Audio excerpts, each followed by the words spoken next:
In this tutorial, I'm going to teach you how to give permission to team members in your GitHub repository. This is essential when you're working on collaborative projects and need to grant others access to contribute to your code.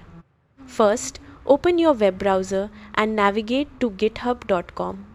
Once you're there, log in using your credentials. After logging in, you'll land on your GitHub dashboard.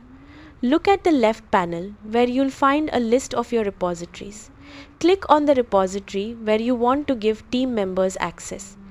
Once you've opened the repository, look at the top toolbar and click on Settings.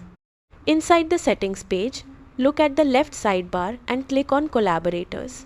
This section allows you to manage who has access to your repository. Now, click on Add People.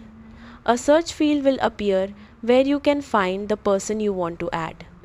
Enter their GitHub username or email address in the search field. Make sure you're selecting the correct person before continuing.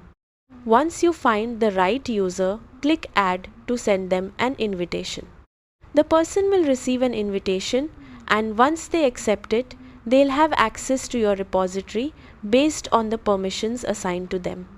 And that's it. You've successfully given permission to a team member in your GitHub repository. If you found this video helpful, please leave a like, subscribe, and see you in the next.